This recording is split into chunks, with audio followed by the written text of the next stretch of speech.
नमस्कार, दिल्ली न्यूज में आपका बहुत बहुत स्वागत है। चलिए देखते हैं आज की 15 फटाफट बड़ी खबरों को।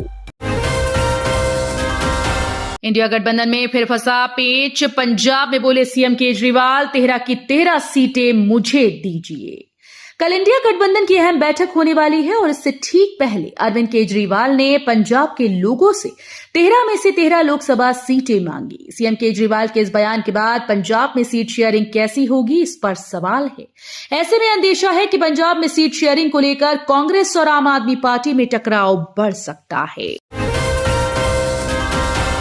आतिशी ने अधिकारियों को दिल्ली में 31 दिसंबर तक सभी गड्ढों को भरने का दिया अल्टीमेटम। दिल्ली सरकार में मंत्री आतिशी राजधानी में सड़क निर्माण कार्यों में कथित लापरवाही को लेकर एक्शन में हैं। उन्होंने संबंधित अधिकारियों को 31 दिसंबर तक सभी गड्ढे भरने का निर्देश दिया। मंत्री ने लोक निर्माण विभाग की सड़कों की खराब स्थिति पर नाखुशी प्रकट की। उन्होंने कहा कि इससे दिल्ली के लोगों को परेशानी का सामना करना पड़ रहा है।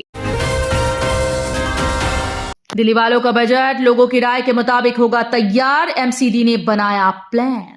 एमसीडी की आप सरकार इस बार एमसीडी में जनता का बजट लेकर आएगी। एमसीडी कमिश्नर द्वारा 9 दिसंबर को सदन की बैठक में बजट पेश करने के बाद 2 महीने तक दिल्ली वासियों के साथ संवाद बैठक कर उनकी राय ली जाएगी।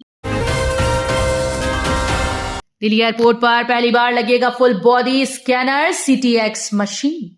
दिल्ली एयरपोर्ट पर सिक्योरिटी के लिए चेक इन के दौरान अपने बैग से लैपटॉप और मोबाइल फोन समेत अन्य सामान को निकालने की जरूरत नहीं होगी। नए साल में मई से देश के सभी बड़े एयरपोर्ट पर फुल बॉडी स्कैनर और कंप्यूटेड टोमोग्राफी एक्सरे मशीन लगाने का काम शुरू हो जाएगा। जल्द ही इसे पूरा कर लिया जाएगा। मुआवजे की मांग को लेकर 52 दिन से धरने पर 19 गांव के किसान।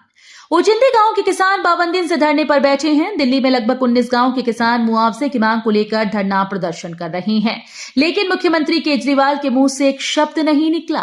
किसानों की जमीन पर पावर प्रोजेक्ट बन रहा है। इससे प्रभावित किसानों को मुआवजा दिल्ली सरकार को देना है, लेकिन केजरीवाल मौन हैं। भारत 5 साल बाद दक्षिण अफ्रीका में वनडे जीता। भारतीय टीम ने दक्षिण अफ्रीका के खिलाफ वनडे सीरीज में जीत से शुरुआत की। उसने अफ्रीकी टीम को हराकर सीरीज में 1-0 की महत्वपूर्ण बढ़त हासिल कर ली। सीरीज का दूसरा मैच कल गगबेराह में खेला जाएगा। गेंदबाजी में अर्शदीप सिंह और आवेश खान की जोड़ी ने कहर बरपा दिया।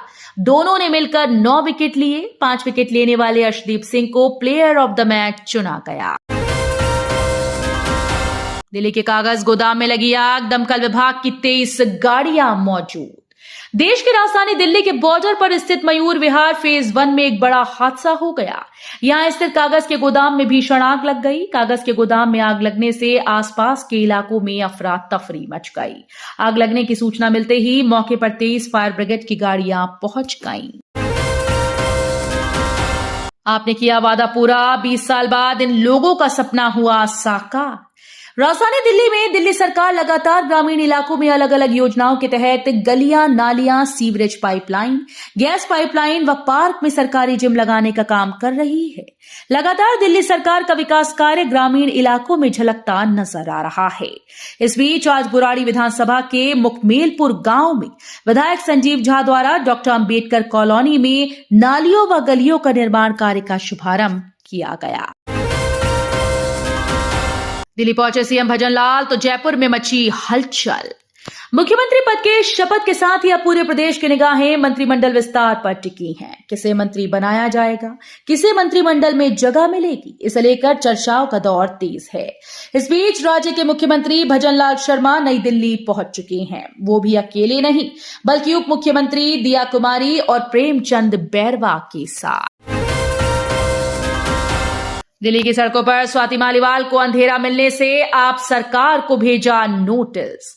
दिल्ली महिला आयोग की अध्यक्ष स्वाति मालीवाल ने लगातार दूसरे दिन देर शाम को महिलाओं की सुरक्षा के संबंध में सड़कों पर स्ट्रीट लाइट, बस स्टॉप्स पर रोशनी और बसों में सफर की स्थिति का जायजा लिया। उन्होंने अपनी सहयोगी वंदना सिंह के साथ बाहरी दिल्ली के नांगलोई नजफगढ़ रोड पर दस्तक दी। इस दौरान उनको पूरा रोड व बस स्टॉप अंधेरे में डूबे मिले।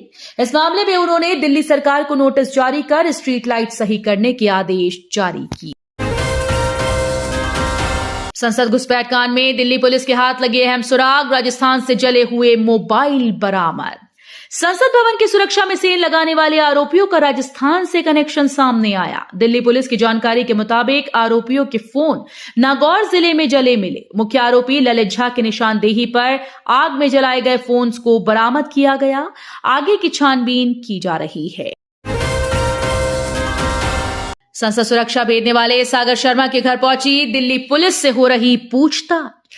संसद भवन की सुरक्षा में सेल लगाने वाले सागर शर्मा के लखनऊ स्थित घर में दिल्ली पुलिस के अधिकारी रविवार को पहुंचे और परिजनों से पूछताछ शुरू कर दी।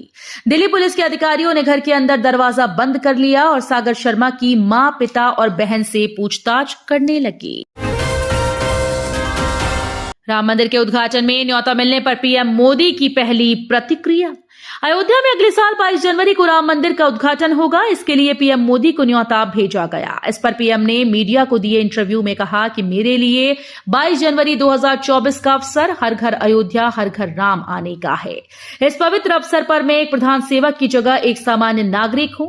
ये खुशी सिर्फ मोदी की नहीं, भारत के 140 करोड़ के हृदयों की खुशी और संतोष का अवसर है।